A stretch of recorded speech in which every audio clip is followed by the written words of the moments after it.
ओम श्री विष्णवे नमः. मुळंपाया लक्ष्मी देवधर ह्यांचा वैकुंठ समाराधना तसांची श्रद्धांजली सभा सुसंपन्न झाली. दक्षिण कन्नड जिल्ह्याचा बेಳ್ತಂಗಡಿ तालुका निडले. मुळंपाया वेदमूर्ती वेणुगोपाल देवधर, वेदमूर्ती हरीश देवधर, श्रीमान मुकुंद देवधर ह्यांची मातृश्री जाल्यो लक्ष्मी देवधर ह्यो स्वर्गस्थ जाल्यो. ह्यांचा और्धदैहिक क्रिया कर्मांग वरलक्ष्मी मुळंपाया स्वगृहांतू चाललिनला. त्यांचा और्धदैहिक क्रियादी कर्मांग तारीख 4 जून 2026 हे दिसा धर्मोदक, तारीख 5 जून 2026 हे दिसा ब्रह्मकूर्चने एकोदिष्ट, तसांची तारीख 6 जून 2026 दिसा सपिंडीकरण, तारीख 7 जून 2026 आदित्यवार वैकुंठ समाराधना तसांची श्रद्धांजली सभा सुसंपन्न झाली. हे जंबाराला अरस्थळी परस्थळी बंधुमित्र इष्टमित्र आईला घरची पेल्ला घरची आवगी येवनी मृतांचे आत्माला सद्गती प्रार्थना केली. तसांची पंचभक्ष भूरी भोजन समाराधनांतुई ಮಿಳ್ಳೋನಿ ಖುಷಿ ಪಾವನೆ. ಓಂ ಸ್ವಸ್ತಿ. ಮೂರ್ತಿವೆತ್ತು ಬಂದಂತೆ ಅಂತ ಉತ್ತರೇಕ್ಷಾಲಂಕಾರಕ್ಕೆ ಇವರು ಉದಾಹರಣೆ ಆಗಬಹುದು. ವಾತ್ಸಲ್ಯವೇ ಮೂರ್ತಿವೆತ್ತು ಬಂದಂತೆ ಇವರು. ನಾವು ತಾಯಿಯನ್ನು ದೇವರಂತೆ ಕಾಣಬೇಕು ಅಂತ ವೇದದಲ್ಲಿ ಹೇಳಿದ್ದಾರೆ. ಈಗಲೇ ವೈದಿಕರು ಸ್ವಲ್ಪ ಹೊತ್ತು ಮುಂಚೆ ತೈತ್ತಿರಿಯೋಪನಿಷತ್ತು ಪಠಿಸುವಾಗ ವಾಕ್ಯವೇ ಮಾತೃದೇವೋ ಭವ ಅಂತ. ಯಾಕಂದ್ರೆ ನಾವು ಹುಟ್ಟುವಾಗ ಅಥವಾ ಹುಟ್ಟಿದ ಮೇಲೆ ಒಂದು 3 ವರ್ಷ ಆಗೋ ತನಕ ತಾಯಿ ಯಾವ ರೀತಿ ಕಷ್ಟಪಡ್ತಾಳೆ ಅದನ್ನು ಊಹಿಸ್ಲಿಕ್ಕೂ ಸಾಧ್ಯ ಇಲ್ಲ. ಸಂಬಳ ಕೊಟ್ಟರೂ ಕೂಡ ಯಾರು ಕೂಡ ಅಷ್ಟು ಚೆನ್ನಾಗಿ ಮಕ್ಕಳ ಪೋಷಣೆ ಮಾಡ್ಲಿಕ್ಕೆ ಸಾಧ್ಯ ಇಲ್ಲ. ಅದನ್ನು ಸಹಿಸಿಕೊಂಡು ಮಕ್ಕಳನ್ನು ಪೋಷಿಸುತ್ತಾಳೆ ತಾಯಿ. ಸ್ತ್ರೀಯ ಸಮಸ್ತ ಸ್ತವದೇವಿ ರೂಪಾಹ ಅಂತ ಹೇಳ್ತಾರೆ. ಎಲ್ಲ ಸ್ತ್ರೀಯರು ಕೂಡ ದೇವಿ ಸ್ವರೂಪರು ಅಂತ. ರಾಜರ ವರ್ಣನೆಯನ್ನು ಮಾಡುವಾಗ ಯಶಸ್ಸೇ ವಿಜಿಗೀಷೂಣ ಅಂತ ಹೊಗಳುತ್ತಾರೆ ರಘುವಂಶದ ರಾಜರನ್ನು. ಯಾಕಂದ್ರೆ ರಘುವಂಶದ ರಾಜರು ಯುದ್ಧ ಮಾಡುತ್ತಿದ್ದದ್ದು ದುಡ್ಡು ಸಂಪಾದನೆ ಮಾಡಲಿಕ್ಕೋಸ್ಕರ ಅಲ್ಲ, ಸಾಮ್ರಾಜ್ಯ ವಿಸ್ತರಣೆಗಲ್ಲ. ಮಹಾದೇವಿ ಶ್ರೀದೇವಿ ದೇವಿ ಮಹಾತ್ಮೆಯಲ್ಲಿ ವರ್ಣಿಸಿದ ಹಾಗೆ ರಾಕ್ಷಸರೊಡನೆ ಯುದ್ಧ ಮಾಡಿ ಜಯವನ್ನು ಗಳಿಸುತ್ತಾಳೆ. ಅದರ ಉದ್ದೇಶ ಏನು ಅಂದರೆ ನಮ್ಮೆಲ್ಲರ ಮೇಲಿನ ಕರುಣೆಯಿಂದ ಅವಳು ಯುದ್ಧವನ್ನು ಜಯಿಸಿದ್ದು ಅಂತ. ಹಾಗಾದರೆ ದೇವಿ ಈ ದೊಡ್ಡ ರಾಕ್ಷಸರಣೆಗೋಸ್ಕರ ಅಲ್ಲ, ತನ್ನ ಮಕ್ಕಳ ಮೇಲಿನ ಪ್ರೀತಿಯಿಂದ ದೇವಿ ಆ ರಾಕ್ಷಸರನ್ನು ಸೋಲಿಸ್ತಾಳೆ. ನಮ್ಗೆ ಗೊತ್ತಿದೆ, ಕ್ಷಾಮ ಬಂದಾಗ ಅವಳು ಶಾಕಂಭರಿಯಾಗಿ ಎಲ್ಲರನ್ನು ಪೋಷಿಸ್ತಾಳಂತೆ. ಅದೇ ರೀತಿ ಇಲ್ಲಿ ನಮ್ಮ ಚಿಕ್ಕಮ್ಮನವರಾದ ಲಕ್ಷ್ಮೀ ದೇವಧರವರು ಕೂಡ ತಮ್ಮ ಮಕ್ಕಳನ್ನು ವಾತ್ಸಲ್ಯದಿಂದ ಪೋಷಿಸಿದ್ದಾರೆ. ಬೇಕಾದರೂ ವಶ ಮಾಡುವಂತಹ ವಿದ್ಯೆ ಗಾಯತ್ರಿಗಿದೆ. ಅದನ್ನು ಮಾಡಿದಾಗ ಮಾತ್ರ ನಾವು ಇವೆಲ್ಲವನ್ನು ಸಹಿತ ಸಿದ್ಧಿಸ್ಕೊಳ್ಬಹುದು. ಹಾಗೆ ವಿವಾಹ ಆಯಿತು, ನಂತರ ಬರತಕ್ಕಂಥದ್ದೇ ಔರ್ಧ್ವದೇಹಿಕ ಸಂಸ್ಕಾರ ಅಂತ ಕರಿತೀವಿ. ಈಗ ನಾವು ಮಾತೃಶ್ರೀಯವರಿಗೆ ಅವರ ಕುಟುಂಬದವರೆಲ್ಲ ಮಾಡತಕ್ಕಂಥದ್ದೇ ಔರ್ಧ್ವದೇಹಿಕ ಸಂಸ್ಕಾರ. ಇದನ್ನು ವಿಷ್ಣು ಕರ್ಮವನ್ನು ಲೋಪ ಮಾಡಿ ಅಚ್ಯುತಾಯ ನಮಃ ಅನಂತಾಯ ನಮಃ ಗೋವಿಂದಾಯ ನಮಃ ಇದೆ. ಆದರೆ ಅಪರ ಕರ್ಮಕ್ಕೆ ಮಾತ್ರ ಯಾವುದೇ ಕಾರಣಕ್ಕೂ ಲೋಪ ಮಾಡುವಾಗಿಲ್ಲ. ಮೊದಲನೇ ದಿವಸದಿಂದ 15 ದಿವಸದೊಳಗೂ ಸಹಿತ ಆ ಕರ್ಮವನ್ನ ಯಾವುದಕ್ಕೂ ಲೋಪವಿಲ್ಲದಂತೆ ಮಾಡಬೇಕು ಅಂತ ಹೇಳುತ್ತೆ. ಗರುಡ ಪುರಾಣ ಅನ್ನೋ ಗ್ರಂಥ ಸವಿಸ್ತಾರವಾಗಿ ಹೇಳ್ತಿದೆ. ಇವೆಲ್ಲ ಗರುಡ ಪುರಾಣ ಅಂದ ತಕ್ಷಣ ಹೆದರಿಕೆ. ಎಲ್ಲಾನು ಓದ್ತೀರ, 18 ಗ್ರಂಥಗಳಲ್ಲಿ ಅದೊಂದು ವಿಶೇಷ ಪುರಾಣಗಳಲ್ಲಿ ನಾವು ಅದನ್ನು ಓದಬೇಕು. ಬದುಕಿರುವಾಗಲೇ ಓದಿದ್ರೆ ಅದ್ರ ಬಗ್ಗೆ ಶ್ರದ್ಧೆ ಬರುತ್ತೆ. ಅದನ್ನು ಸತ್ತವ್ರ ಮೇಲೆ ಓದೋ ಪುಸ್ತಕ ಅಂತ ಇಟ್ಕೊಂಡ್ಬಿಟ್ಟಿದ್ದಾರೆ ಎಲ್ಲರೂ. ಆದ್ದರಿಂದ ಅದನ್ನು ಹಾಗಿಲ್ಲ. ಅದರ ಚರಿತ್ರೆ ತಿಳಿದರೆ ಮಾತ್ರ ನಾಳೆ ಮಕ್ಕಳು ಶ್ರದ್ಧೆಯಿಂದ ಕರ್ಮಗಳನ್ನು ಯಾವ ರೀತಿ ಮಾಡಬೇಕು ಅನ್ನತಕ್ಕಂಥದ್ದನ್ನು ಅದರಲ್ಲಿ ಗೊತ್ತಾಗುತ್ತೆ. ವಿಶೇಷವಾಗಿ ವಿಶ್ವಾವಸುವನ್ನತಕ್ಕಂಥ ಒಬ್ಬ ರಾಜ ಇರ್ತಾನೆ. ಅವನಿಗೊಬ್ಬ ಮಗ ನಚಿಕೇತ ಅಂತ ಒಬ್ಬ ಇರ್ತಾನೆ. ಆ ಮಗುವನ್ನು ಪಾಠಶಾಲೆಗೆ ಬಿಟ್ಟಿರ್ತಾರೆ. ಅದು ಅಧ್ಯಯನ ಮಾಡಿಕೊಂಡು ಬರುತ್ತೆ. ಬಂದ್ಮೇಲೆ ಅವ್ರ ತಂದೆ ವಿಶ್ವಜಿತ್ ಅನ್ನೋ ಯಾಗವನ್ನು ಮಾಡಬೇಕು ನಾನು ಅಂತ ಹೇಳಿ ಆ ಯಾಗವನ್ನು ಸಿದ್ಧತೆ ಮಾಡ್ತಾನೆ. ಆ ಯಾಗ ಹೇಗೆ ಅಂದರೆ, ಮನೆಯಲ್ಲಿ ಏನು ಕಣ್ಣಿಗೆ ಕಾಣುತ್ತೋ ಅದನ್ನೆಲ್ಲ ದಾನ ಕೊಡಬೇಕು, ಅದನ್ನ ಇಟ್ಕೊಳ್ಳಾಗಿಲ್ಲ. ಆದ್ದರಿಂದ ಅದನ್ನೆಲ್ಲ ಸಂಕಲ್ಪ ಮಾಡಿಬಿಡ್ತಾನೆ. ಆಗ ಮಗು ಪಾಠಶಾಲೆಯಿಂದ ನಚಿಕೇತ ಪುಟ್ಟ ಹುಡುಗ, ಅವನು 8 ವರ್ಷದ ಹುಡುಗ ಬಂದಿರ್ತಾನೆ. ತನ್ನ ತಂದೆ ಯಾಗ ಮಾಡುವಾಗ ದಾನಗಳನ್ನು ಮಾಡ್ತಾ ಇರ್ತಾನೆ. ಆ ದಾನ ಮಾಡುವಾಗ ನೋಡ್ತಾನೆ ಒಂದೊಂದನೇ ಇವರಪ್ಪ ದೊಡ್ಡ ಹಸು ಇರ್ತಲ್ಲ, ಕರು ಹಾಕದೇ ಇರೋದು, ಹಾಲು ಕರೆದೇ ಇರೋದು, ಹಸುಗಳೆಲ್ಲ ದಾನ ಕೊಡ್ತಾ ಇರ್ತಾರೆ. ಇದು ನೋಡ್ತಾ ಇರುತ್ತೆ. ಅವರಿಗೆ ಪಾಠಶಾಲೆಯಲ್ಲಿ ಹೇಳ್ಕೊಟ್ಟಿರ್ತಾರೆ, ಚೆನ್ನಾಗಿರೋದನ್ನ ದಾನ ಮಾಡುವಾಗ ಉಪಯೋಗಕ್ಕೆ ಬರುವಂತಹ ಪದಾರ್ಥಗಳನ್ನ ದಾನ ಮಾಡಬೇಕು ಅಂತ ಹೇಳಿರ್ತಾರೆ. ಮಗು ನೋಡ್ತಾ ಇರುತ್ತೆ. ಆಮೇಲೆ ಬಂಜರು ಭೂಮಿ, ಬೆಟ್ಟ ಗುಡ್ಡಗಳು ಕಲ್ಲಿರುತ್ತಲ್ಲ ಅದನ್ನ ಇನ್ನೊಬ್ಬ ಬ್ರಾಹ್ಮಣರ ದಾನ ಮಾಡೋದು. ಹೀಗೆ ಅವರ ಮನೆ ಬೇಡದೇ ಇರೋ ವಸ್ತು ಏನಿರುತ್ತೋ ದಾನ ಮಾಡ್ತಿರ್ತಾರೆ. ನಚಿಕೇತ ಹುಡುಗ ಅವ್ರ ಅಪ್ಪನ ಕೇಳ್ತಾ ಇರತ್ತಪ್ಪ, ಅದು ಹಾಲು ಕೊಡಲ್ಲ, ಅದು ಕರು ಹಾಕಿಲ್ಲ, ಆ ಬೆಟ್ಟದಲ್ಲಿ ಏನು ಬೆಳೆಯಲ್ಲ, ಇದೇ ಕೊಡ್ತಿದ್ದಾರೆ. ಕೋಪ ಬಂದು ಅವನು ಬೇಡ ಬೇಡ ಅಂತ ಹೇಳಿದ್ರು ಕೇಳಲ್ಲ, ನಿನ್ನನ್ನು ಸಹ ಯಮನಿಗೆ ದಾನ ಕೊಟ್ಟಿದ್ದೇನೆ ಅಂದ್ಬಿಡ್ತಾರೆ. ತಕ್ಷಣ ಮಗು ಅಷ್ಟು ಜನದ ಮಧ್ಯೆ ಓಡಾಡ್ತಾ ಹಿಂದುಗಡೆಯಿಂದ ಹೊರಟೋಗುತ್ತೆ. ನಮ್ಮಪ್ಪ ಯಮನಿಗೆ ದಾನ ಮಾಡಿದ್ದಾನೆ ಅಂತ ಸೀದಾ ಯಮಲೋಕಕ್ಕೆ ಹೊರಟೋಗುತ್ತೆ. ಯಮಲೋಕದಲ್ಲಿ ಬಾಗಿಲು ಕೂತ್ಕೊಂಡು 8 ವರ್ಷದ ಹುಡುಗ ಯಮನನ್ನ ಪ್ರಾರ್ಥನೆ ಮಾಡ್ತಿದ್ದಾನೆ. ಚಿತ್ರಗುಪ್ತರು ಕೂತ್ಕೊಂಡಿದ್ದಾರೆ. ಏನಪ್ಪ ಯಾಕೆ ಇಲ್ಲಿ ಬಂದೆ ಅಂತ ಕೇಳ್ತಾರೆ. ಇಲ್ಲ, ನಮ್ಮ ಮನೆಯಲ್ಲಿ ನಮ್ಮ ತಂದೆ ಯಮನಿಗೆ ದಾನ ಕೊಟ್ಟಿದ್ದಾನೆ, ನನಗೆ ಅಲ್ಲೇನು ಕೆಲಸ, ದಾನ ಕೊಟ್ಟವ್ರ ಮನೆಯಿರಬೇಕು, ಯಮಲೋಕಕ್ಕೆ ಬಂದಿದ್ದೇನೆ ಅಂತ. ಆಗ ಆ ಮಗುವಿಗೆ ಸಮಾಧಾನ ಪಡಿಸ್ತಾರೆ. ಏನು ಕೇಳಲ್ಲ, ಯಮ ಎಲ್ಲ ಹೊರಗಡೆ ಹೋಗಿರ್ತಾನೆ, ಬರೋ ತನಕ ಇಲ್ಲೇ ಇರ್ತೀನಿ ಅಂತ 8 ದಿನ ಕಾಯ್ತಾನಂತೆ. ಅಲ್ಲಿ ಕೊನೆಗೆ ಯಮ ಬರ್ತಾನೆ. ಬಂದಾಗ ಯಾರು ಈ ಮಗು ಅಂತ ಕೇಳಿದಾಗ, ಭೂಲೋಕದಲ್ಲಿ ಇರತಕ್ಕಂಥ ರಾಜರ ಮಗ ವಿಶ್ವಜಿತ್ಯಾಗವನ್ನ ಮಾಡ್ತಾ ಇದ್ದಾನೆ ವಿಶ್ವಾವಸು ರಾಜ, ಅವನ ಮಗನನ್ನ ನಿಮಗೆ ದಾನ ಕೊಟ್ಟಿದ್ದಾನೆ ಅಂತ ಬಂದಿದೆ ಮಗು ಅಂದಾಗ, ಆಗ ನಚಿಕೇತನಿಗೆ ಸಂವಾದ ನಡೆಯುತ್ತೆ. ಇದು ಕಠೋಪನಿಷತ್ ಅಂತ ತುಂಬಾ ಅದ್ಭುತವಾಗಿದೆ ಇದರಲ್ಲಿರ್ತಾ ಒಂದೊಂದು ಶಬ್ದಗಳು. ಯಾಕೆಂದ್ರೆ ಇದರ ಸಾರಾಂಶವನ್ನ ನಿಮಗೆ ತಿಳಿಸ್ತಾ ಇದ್ದೇನೆ. ಆಗ ಮಗು ಸಂವಾದದಲ್ಲಿ ಏನಿದೆ ನಿನ್ನ ರಹಸ್ಯ ನನಗೆ ಹೇಳಬೇಕು ಅಂತ ಕೇಳಿದಾಗ, ನೋಡಪ್ಪ, ಮನುಷ್ಯ ಮೃತ್ಯು ಹೊಂದಿದ ಮೇಲೆ ಏನೇನು ಇರತಕ್ಕಂಥದ್ದನ್ನ ನನ್ನ ಲೋಕದಲ್ಲಿ ನಡೆಯುತ್ತೆ, ನೀನು ಅದನ್ನು ನೋಡಬಾರ್ದಲ್ಲಪ್ಪ ಅಂತ. ಇಲ್ಲ, ನನಗೆ ಹೇಳಲೇಬೇಕು ಅಂದಾಗ ಆಗ 3 ವರವನ್ನು ಕೊಡ್ತಾನೆ. ತನ್ನ ತಂದೆ ಮಾಡತಕ್ಕಂಥ ಅಪರಾಧಗಳ ಕ್ಷಮಿಸಬೇಕು ಅಂತ ಒಳಗೋಗಿ ಅಲ್ಲಿರೋ ರಹಸ್ಯವನ್ನೇ ಹೇಳ್ತಾನೆ ಯಮಧರ್ಮ ನಚಿಕೇತನಿಗೆ. ಇದು ಗರುಡ ಪುರಾಣ ಅನ್ನತಕ್ಕಂಥದ್ದು. ಮಹಾವಿಷ್ಣು ಗರುಡನಿಗೋಸ್ಕರ ಭೂಲೋಕದಲ್ಲಿ ಮನುಷ್ಯರು ಸತ್ತ ಮೇಲೆ ಏನಾದರೂ ಮೋಕ್ಷವನ್ನು ಪಡೆಯೋದಕ್ಕೆ ಏನು ಮಾಡಬೇಕು ಅಂದಾಗ ಈ ರೀತಿ ಕರ್ಮವನ್ನು ಮಾಡಬೇಕು ಅಂತಾರೆ.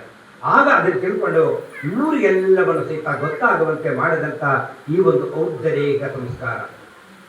ಒಬ್ಬ ಮನುಷ್ಯ ಒಂದು ಊರಲ್ಲಿ ಸತ್ತ ತಕ್ಷಣ ನಮಗೆಲ್ಲ ಗಾಬರಿ ಆಗ್ಬಿಡುತ್ತೆ. ಏನು ಮಾಡಬೇಕು ಗೊತ್ತಾಗಲ್ಲ ಅಂತ. ಯಾಕೆಂದ್ರೆ ನಮ್ಮಲ್ಲಿ ಸತ್ತಿದ್ದು ಅಂತಂದ್ರೆ ಅದು ಅಶುಚಿ, ಅದು ಕೆಲಸಕ್ಕೆ ಬಾರದು ಅಂತ ತಿಳ್ಕೊಂಡ್ಬಿಟ್ಟಿದ್ವಿ. ಮನುಷ್ಯ ಸತ್ತ ತಕ್ಷಣ ಒಳ್ಳೆಯ ವೇದಾಧ್ಯಯನ ಮಾಡಿದ್ದಾರೆ, ಶಾಸ್ತ್ರಾಧ್ಯಯನ ಮಾಡಿದ್ದಾರೆ, ಏನಾದರೂ ಒಳ್ಳೆ ಕೆಲಸವನ್ನ ಊರಿಗೆ ಬಾವಿ ತೋಡಿದರೆ, ತಟಾಕಂ ಧನ ನಿಕ್ಷೇಪಂ ಬ್ರಹ್ಮಸ್ವಾತ್ಯಂ ಸುರಾಲಯಂ ಆರಾಮ ಕೃತಿ ಸತ್ರಾಣಿ, ಗ್ರಂಥ ಪ್ರಿಂಟ್ ಮಾಡಿದ್ರೆ, ಬಾವಿ ತೋರಿಸಿದ್ರೆ, ಎಲ್ಲ ಮಾಡಿದ್ರೆ ಅವರಿಗೆ ಸನಕ ಸರಂದನ ಸನತ್ ಕುಮಾರರೇ ಬಂದು ಅವ್ರನ್ನ ಕರ್ಕೊಂಡು ಹೋಗ್ಲಿಕ್ಕೆ ಬರ್ತಾರಂತೆ. ಹಾಗೆ ಸತ್ತ ತಕ್ಷಣ ಅವರಿಗೆ ಸನಕ ಸರಂದರ್ ಬರ್ತಾರೆ, ಅವರನ್ನ ಕರ್ಕೊಂಡು ಹೋಗ್ಲಿಕ್ಕೆ ಎಲ್ಲರೂ ಬರ್ತಾರೆ. ಸ್ವರ್ಣ ಚಿತ ಅಂತ ನಾವು ಚಿತೆ ಕಟ್ತೀವಲ್ಲ, ಅದು ಶ್ರೀಕೃಷ್ಣ ಅರ್ಜುನನ ರಥ ಅಂತ ಕರೀತಾರೆ. ಅದರಲ್ಲಿ ಅವರು ಕೂರಿಸ್ಕೊಂಡು ಭಗವಂತ ಅವರೆಲ್ಲರೂ ಮೇಲೆ ಕರ್ಕೊಂಡು ಹೋಗ್ತಾರೆ. ಆ ದಿನವನ್ನ ಎಲ್ಲ ಮಕ್ಕಳು ಸೇರಿ ನಾವು ಅವ್ರನ್ನ ವಿಜೃಂಭಣೆಯಾಗಿ ಅಲಂಕಾರವನ್ನ ಮಾಡಿ ಸ್ನಾನಾದಿಗಳನ್ನು ಮಾಡಿ ಕಳಿಸ್ಕೊಡ್ಬೇಕು. ಮೊದಲನೇ ದಿನ ದಹನ ಸಂಸ್ಕಾರ ಅಂತ. ಎಲ್ಲರೂ ಸುಡಲ್ಲ, ಬ್ರಾಹ್ಮಣ ಮಾತ್ರ ಅಗ್ನಿಗೆ ತೆಗೆದುಕೊಳ್ಳೋದು, ಅವತ್ತು ದಹನ ಆಗುತ್ತೆ. ನಂತರ ಸುಟ್ಟ ಮೇಲೆ ಅವರು ಸಂಚಯನ ಅಂತೇಳಿ ಅಸ್ಥಿಗಳನ್ನ ಸಂಗ್ರಹಗಳನ್ನ ಮಾಡಿ ಮಣ್ಣಿನ ಮಡಿಕೆಯನ್ನು ಹಾಕಿ ಅದನ್ನ ಸಂಗಮಗಳು ತೀರ್ಥಕ್ಷೇತ್ರದಲ್ಲಿ ಬಿಡ್ತಾರೆ. ಯಾಕೆಂದ್ರೆ ಸಂಗಮದಲ್ಲೇ ನಾವು ಹುಟ್ಟೋದು, ತಂದೆ ಮತ್ತು ತಾಯಿಯ ಸಂಗಮದಿಂದ ನಾವು ಗರ್ಭದಲ್ಲಿ ಚರ್ಮದ ಮಡಿಕೆಯಲ್ಲಿ ಬರ್ತೀವಿ. ಹಾಗೆ ಆ ಮಣ್ಣಿನ ಮಡಿಕೆಯಲ್ಲಿ ಹಾಕಿ ನಮ್ಮನ್ನ ನದಿಯಲ್ಲಿ ವಿಸರ್ಜನೆ ಮಾಡ್ತಾರೆ. ಅಲ್ಲಿಂದ ಅವರು ಊಟ ಇಲ್ಲ. ಪ್ರತಿದಿನ ನಾವು ಮಕ್ಕಳವರಿಗೆ ಪ್ರಥಮ ದ್ವಿತೀಯ ತೃತೀಯ ಅಂತೇಳಿ ಒಂದೊಂದು ದಿವಸ 10 ಪಿಂಡ ಪ್ರದಾನಗಳನ್ನು ಹಾಕ್ತಾರೆ. ಆ ಊಟವನ್ನು ತಗೊಂಡು 10ನೇ ದಿನ ಅಂಗುಷ್ಟ ಮಾತ್ರ ಸ್ವರೂಪದಲ್ಲಿ ಅದು ಬರುತ್ತೆ.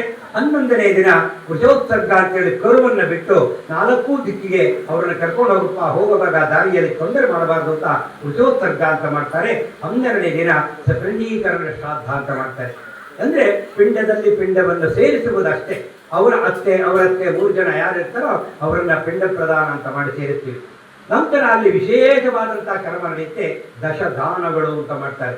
ನೀವೆಲ್ಲ ನೋಡಿರ್ತೀರಾ, ಗೋದಾನ, ಭೂದಾನ, ತಿಲದಾನ, ಅರಣ್ಯದಾನ, ಆಜ್ಯದಾನ, ವಸ್ತ್ರದಾನ, ಧಾನ್ಯದಾನ, ಗುಡದಾನ, ಲೋಕದಾನ, ಲವಣದಾನ, ಕಟದಾನ, ಛತ್ರಿ, ಚಾಪ, ಇವೆಲ್ಲ ಏನಪ್ಪ ಇದು ಬ್ರಾಹ್ಮಣರು ಉದ್ಧಾರಕ್ಕೋಸ್ಕರ ಮಾಡ್ಕೊಂಡಿದ್ದಾರೆ ಅಂತ ತಿಳ್ಕೊಂಡ್ಬಿಟ್ಟಿದ್ದಾರೆ. ಅಂದ್ರೆ ಹಸುವನ್ನ ಯಾಕೆ ದಾನವನ್ನು ಕೊಡಬೇಕು ಅನ್ನೋದನ್ನ ಆ ಕಠೋಪನಿಷತ್ತಲ್ಲಿ ಹೇಳ್ತಾನೆ. ತಾಯಿಯ ಮೊಲೆಯಿಂದ ಹಾಲನ್ನು ಪಡೆದು ಸಾಯುವವರೆಗೂ ನೀನು ಹಾಲು ಕುಡಿದಿದ್ದೀಯಾ, ಇದು ಸಾಲಾಗಿದೆ. ಎಷ್ಟು ಲೀಟರ್ ಹಾಲಾಯಿತು, ಒಂದು ಭೂಲೋಕದಲ್ಲಿ ಹಸುವನ್ನು ಬಿಟ್ಟು ಹೋಗ್ಬೇಕು ನೀನು. ನೋಡಿ, ಇದರ ಅರ್ಥ ತುಂಬಾ ಚೆನ್ನಾಗಿ ಅದರಲ್ಲಿ ಹೇಳಿದ್ದಾನೆ. ಯಾಕಂದ್ರೆ ಎಷ್ಟು ಹಾಲು ಕುಡಿದಿರಿ, ಸಾಲಾಗೋಯ್ತು. ಭೂದಾನ, ನಾನು ಭೂಮಿಯನ್ನು ಅಗದಿದ್ದೇನೆ, ಅಡಿಕೆ ತೋಟ ಮಾಡಿದ್ದೀನಿ, ತೆಂಗಿನ ತೋಟ ಮಾಡಿದ್ದೀನಿ, ಟಾರ್ ಹಾಕಿದ್ದೀನಿ, ಆ ಭೂಮಿಗೆ ನೋವಾಗಿದೆ, ಅದಕ್ಕೋಸ್ಕರ ಭೂದಾನವನ್ನು ಮಾಡು. ತಿಲ, ಎಳ್ಳು, ನಾನು ಮನೆಯಲ್ಲಿ ತಿಂಡಿ ಎಲ್ಲ ಚಕ್ಲಿ ಕೋಡುಗಳ ತಿಂಡಿ ಎಲ್ಲ ಮಾಡ್ಕೊಂಡು ತಿಂದಿದ್ದೇನೆ, ಆ ದೇಹ ಬೆಳೆದಿದೆ, ಆ ದೋನಕ್ಕೋಸ್ಕರ ತಿಲವನ್ನು ಮಾಡು. 1000 ಮೀಟರ್ ಬಟ್ಟೆಯ ಜೀವನದಲ್ಲಿ ಹರಿದಾಕಿದ್ದೇನೆ, ಅದಕ್ಕೋಸ್ಕರ ವಸ್ತ್ರದಾನವನ್ನು ಮಾಡು. ನನ್ನ ವೀರ್ಯ ಸ್ಖಲನವನ್ನು ಮಾಡಿದ್ದೇನೆ, ಸುವರ್ಣದಾನವನ್ನು ಮಾಡು. ಹೀಗೆ ದಶದಾನಕ್ಕೆ ಒಂದೊಂದು ಅರ್ಥವನ್ನು ಕೊಟ್ಟಿದ್ದಾರೆ. ಅದೆಲ್ಲವೂ ಸಹಿತ ಅವರಿಗೆ ಮುಂದಿನ ಜನ್ಮದಲ್ಲಿ ಹುಟ್ಟುವಾಗ ಡಿಪಾಸಿಟ್ ಇಟ್ಟಾಗಿ ಹೋಗ್ತಾ ಇರಬೇಕು. ಮಕ್ಕಳಿಗೆ ಅವ್ರು ಮಾಡ್ಕೊಂಡು ಬಿಟ್ಟಿದ್ದಾರೆ. ಮಕ್ಕಳು ತಮ್ಮ ಕರ್ತವ್ಯ ಅಂತೇಳಿ ಈ 10 ಕರ್ಮಗಳನ್ನ ನೆನ್ನೆಯಿಂದ ದಶದಾನಾದಿಗಳೆಲ್ಲ ಮಾಡಿರ್ತಾರೆ. ಇವತ್ತು ಬ್ರಾಹ್ಮಣಾನ್ ಭೋಜಯಿತ್ವ ಆಶಿತವರು ವಾಚಯಿತ್ವ ಅನ್ನುವಂತೆ ಬಂಧುಗಳೆಲ್ಲರಿಗೂ ಭೂರಿ ಭೋಜನ. ಯಾವ ರೂಪದಲ್ಲಿ ಬಂದು ಊಟ ಮಾಡ್ತಾರೆ ಗೊತ್ತಿಲ್ಲ. ಅವರು ನಮ್ಮನ್ನೆಲ್ಲ ಹೆತ್ತು ಹೊತ್ತು ಹೇಳು ಉಚ್ಚೆ ಕಲಿಸಿದಂತ ತೆಗೆದು ಸಾಕಿ ನಮ್ಮನ್ನ ಬೃಹದಾಕಾರ ಶರೀರ ಮಾಡಿ ಬಿಟ್ಟು ಮಾನವ ಜನ್ಮದಲ್ಲಿ ಬಿಟ್ಟಿದ್ದಾರಲ್ಲ, ಅವರಿಗೆ ಋಣ ತೀರಿಸಲಿಕ್ಕೆ ಎಷ್ಟು ಹೇಳಿದ್ರು ಸಾಕು ನಮ್ಮ ಹಿರಿಯರು ಹೇಳಿದಾಗೆ. ಅಂತ ಅವ್ರಿಗೆ ನಾವು ಇವತ್ತು ದಿವಸ ಅವರ ಅಷ್ಟು ತರ್ಪಣ ನಾವೆಲ್ಲ ಅವರು ಸ್ಮರಣೆ ಮಾಡಬೇಕಂತ ಅಂತ ಒಂದು ಜನದಲ್ಲಿ ಇವತ್ತು ನೀವೆಲ್ಲ ಹಳ್ಳಿಗಾಡು ಬೇರೆ ಬೇರೆ ಕಡೆಯಿಂದೆಲ್ಲ ಅಕ್ಕಪಕ್ಕದಿಂದೆಲ್ಲ ಬಂದಿದ್ದೀರಾ. ಆದ್ದರಿಂದ ಆ ತಾಯಿ ಜಗನ್ಮಾತೆ ಅವರಿಗೆಲ್ಲರಿಗೂ ಸಹಿತ ಆಶೀರ್ವಾದವನ್ನು ಮಾಡ್ತಾ ಅವರಲ್ಲಿ ಮಕ್ಕಳಿಗೆ ದುಃಖವನ್ನು ಬರೆದುವ ಶಕ್ತಿಯನ್ನು ಕೊಡಲಿ. ಮತ್ತು ಹಾಗೆ ಈ ಒಂದು ನಿರಂತರವಾದ 1 ವರ್ಷಗಳ ಕಾಲ ಅವರ ಕಾರ್ಯಕ್ರಮಗಳೆಲ್ಲ ಮಾಡ್ಕೊಂಡೋಗ್ಬೇಕು. ನಾನು ವೇಣವರು ಅಮೆರಿಕಾದಲ್ಲಿ 97ನೇ ಇಸ್ವಿಯಲ್ಲಿ ಜೊತೆಲಿದ್ವಿ. ಆದ್ದರಿಂದ ನನಗೆ ಅವರೆಲ್ಲಿಂದ ಪರಿಚಯ. ಅಮೆರಿಕಾದಲ್ಲಿ ಶಂಕರ ಮಠದಲ್ಲಿದ್ದರು. ಅವಾಗಿಂದ ಈಗಲೂ ಮನೆಯಲ್ಲಿ ಜೊತೆಲೇ ಇದ್ವಿ. ತಕ್ಷಣ ವಿಷಯ ಗೊತ್ತಾಯ್ತು. ಪಾಪ ಅವತ್ತು ಬಂದಾಗ ನಾನು ಬರ್ತೀನಣ್ಣ, ಆ ಹಿರೀಕರ ಪ್ರಸಾದದಲ್ಲಿ ಭಾಗವಹಿಸ್ತೀನಿ ಅಂತ ಹೇಳಿದೆ. ಹಾಗೆ ಇವತ್ತು ಕಾರ್ಯಕ್ರಮಕ್ಕೆ ಬಂದಿದ್ದೀನಿ. ಇದರ ಬಗ್ಗೆ ಇನ್ನೂ ಸವಿಸ್ತಾರವಾಗಿ ಮಹಾಭಾರತ ಅದರ ಇದರೆಲ್ಲ ಬರುತ್ತೆ. ರಾಮಾಯಣ ಬಿಡಲ್ಲ. ರಾಮಾಯಣ ಚೈತ್ರ ಮಾಸದಲ್ಲಿ ಕೂತ್ಕೊಂಡು ಪಾರಾಯಣ ಮಾಡಿದ್ರೆ ರಾಮಾಯಣ ವಿಶೇಷವನ್ನ ತಿಳ್ಕೊಳ್ಬೇಕು. ಸಂಸ್ಕಾರ ಮಾತ್ರ ಒಬ್ಬರು ಬಿಡಬೇಡಿ. ಮಕ್ಕಳಿಗೆ ಸಕಾಲಕ್ಕೆ ಉಪನಯನಾದಿಗಳೆಲ್ಲ ಸಂಸ್ಕಾರವನ್ನು ಮಾಡಿ ಅಂತೇಳಿ ನನ್ನ 2 ಮಾತಿಗೆ ವಿರಾಮ ಮಾತಾಡಬಹುದು. ಶಿವಮಾರ್ಗ ಪ್ರಣೀತಾನಂ ಸದಾ ಶಿವಂ. ಗುರುಗಳೇ, ಇಂತಹ ವೇಣುಗೋಪಾಲ್ ಹಾಗೂ ಈ ಮನೆಯವರು ಭಾನುಪ್ರಕಾಶರು ಎಲ್ಲ ಹೇಳಿದ ವಿಷಯವನ್ನು ವಿಷ್ಣು ಸಾಯುಜ್ಯ ಈ ಆತ್ಮಕ್ಕೆ ಆಗಲೇಬೇಕು. ವಿಷ್ಣು ಸಾಯುಜ್ಯ ಅಥವಾ ವಿಷ್ಣು ಸಾರೋಪ್ಯ ವಿಷ್ಣುವಿನ ಸನ್ನಿಧಾನದಲ್ಲಿರುವುದು ಅಥವಾ ವಿಷ್ಣುವಿನ ಒಟ್ಟಿಗೆ ಸೇರುವಂತಹದ್ದು ಈ ಆತ್ಮಕ್ಕೆ ಹೋಗಬೇಕು. ಅದು ನಮ್ಮ ಎಲ್ಲರ ಆಸೆ. ಪುನರ್ಜನ್ಮ ಬರಬಾರದು ಅಂತ ಹೇಳುವಂಥದ್ದು. ಪಾಪ ಮಾಡಿದರೆ ಪುನರ್ಜನ್ಮ ಉಂಟು, ಪುಣ್ಯ ಮಾಡಿದರೂ ಪುನರ್ಜನ್ಮ ಉಂಟು. ಅದನ್ನು ಒಂದು ಸರಾಸರಿ ಮಾಡಿಕೊಂಡು ಜನ್ಮ ಉಂಟಾಗ್ತದೆ. ಅದು ಎರಡೂ ಬೇಡ ನಮಗೆ. ಈ ಆತ್ಮಕ್ಕೆ ಮೋಕ್ಷವೇ ಬೇಕು. ಸಾರೋಪ್ಯ ಸಾಮೀಪ್ಯ ಎರಡರಲ್ಲಿ ಒಂದು ಬೇಕು ಅಂತ ಹೇಳ್ಕೊಂಡು ನಮ್ಮ ಆಸೆ. ಆದ್ದರಿಂದ ಈ ಮನೆಯ ಗೃಹಲಕ್ಷ್ಮಿಯಾಗಿ, ಗೃಹಿಣಿಯಾಗಿ ಈ ಪರಿವಾರವನ್ನು, ಕುಟುಂಬವನ್ನು ಉದ್ಧಾರ ಮಾಡಿದಂತಹ ಈ ಲಕ್ಷ್ಮಿ ಎನ್ನುವಂತಹ ಹೆಸರ ನಾಮಕವಾದಂತಹ ಈ ಆತ್ಮ, ಮತ್ತೆ ಆತ್ಮವಾದ ಮೇಲೆ ಈ ಶರೀರವನ್ನು ಬಿಟ್ಟ ಮೇಲೆ ಹೆಸರು ಏನಿಲ್ಲ, ಒಂದು ಆತ್ಮ, ಒಂದು ಜ್ಯೋತಿ. ಆ ಜ್ಯೋತಿಗೆ ಮೋಕ್ಷವಾಗಬೇಕಾದ್ದು ನಮ್ಮ ಸಂಕಲ್ಪ ಆಗಬೇಕು. ನಾವೆಲ್ಲರೂ ಆ ರೀತಿಯಾಗಿ ಆತ್ಮಕ್ಕೆ ಮೋಕ್ಷ ಸಿಗಲಿ ಎಂಬುದಾಗಿ ಇವತ್ತು ಈ ವೈಕುಂಠ ಸಮಾರಾಧನೆ ಅಂದರೆ ವಿಷ್ಣುವಿನ ಸಾಯುಜ್ಯ, ಶ್ರವಣಾರಾಧನೆ, ವಿಷ್ಣುವಿನ ಕುರಿತಾಗಿ ಮಾಡುವಂತಹ ಕಾರ್ಯಕ್ರಮದಲ್ಲಿ ಮುಖ್ಯವಾಗಿ ವಿಷ್ಣು ಸಹಸ್ರನಾಮದಲ್ಲಿ ಪ್ರಾರ್ಥನೆ ಮಾಡಿ ಆತ್ಮಕ್ಕೆ ಶಾಂತಿ ಸಿಗಲಿ ಅಂತ ಹೇಳ್ಕೊಂಡು ನಾವೆಲ್ಲ ಪ್ರಾರ್ಥನೆ ಮಾಡುವಂತಹದ್ದು. ಮಾತೃಶ್ರೀಯನ್ನು ಕಳೆದಂತಹ ಒಂದು ಸಣ್ಣ ದುಃಖವಿರಬಹುದು. ಹಾಗೆ ವೇಣುಗೋಪಾಲ್ ಆವಾಗ ಹೇಳಿದ ಹಾಗೆ ದುಃಖ ಇರಬಹುದು. ದುಃಖವನ್ನು ತಡೆಯುವ ಅಥವಾ ಸಹಿಸುವ ಶಕ್ತಿ ನಿಮಗೆ ಕೊಡಲಿ. ನಿಮ್ಮ ಜೀವನಕ್ಕೆ ಯಾವುದೇ ರೀತಿಯ ಬಾಧಕವಾಗದ ರೀತಿಯಲ್ಲಿ ಒಳ್ಳೆಯದಾಗಲಿ. ಎಲ್ಲರಿಗೂ ಕೂಡ ಆ ದುಃಖವನ್ನು ಸಹಿಸಿ ಸುಖ ಪ್ರಾಪ್ತಿಯಾಗಲಿ. ನಿಮಗೆಲ್ಲರಿಗೂ ಸಂತೋಷವಾಗಲಿ. ಅವರ ಪ್ರಸಾದವನ್ನು ವಿಷ್ಣುವಿನ ಪ್ರಸಾದ ಅಂತ ಹೇಳಿ ಸ್ವೀಕಾರ ಮಾಡಿ ಅವರ ಆತ್ಮಕ್ಕೆ ಶಾಂತಿ ಸಿಗಲಿ ಹೇಳ್ತಾ ನನ್ನ 2 ಮಾತು. ಸಾಯುಜ್ಯ, ಶಿವನ ಸಾಯುಜ್ಯ. खल्विमानि भूतानि जायन्ते आनन्देन जातानि जीवन्ति आनन्दं प्रयन्त्यपि संविशन्तीति सैषा भार्गवीवारुणी विद्या परमेभ्यो प्रतिष्ठिता एवं वेद प्रतिष्ठति अन्नवानन्दादो भवति महान् भवति प्रजया पशुभिर्ब्रह्मवर्चसेन महान्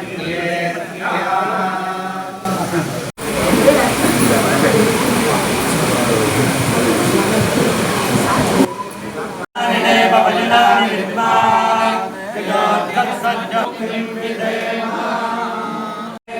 ओजस्वान् विश्वतत्सत्यं ओजसा संविवृद्धिमान्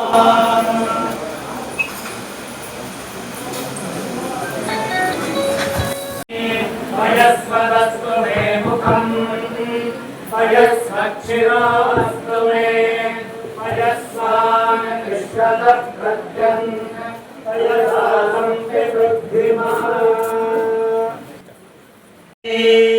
इन्द्रायत्वा तेजस्वते तेजस्वं तद्गश्रेणामि इन्द्रायत्मोजस्वतमोजस्वं तद्गश्रेणामि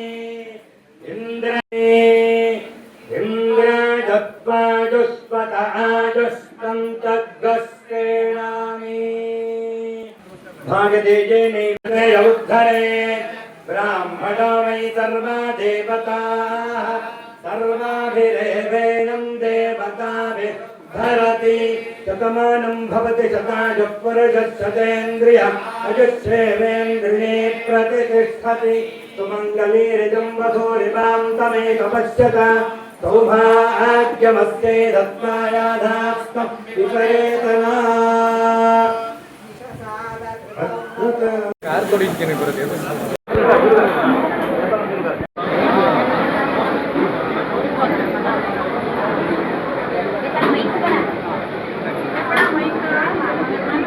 सक्रतो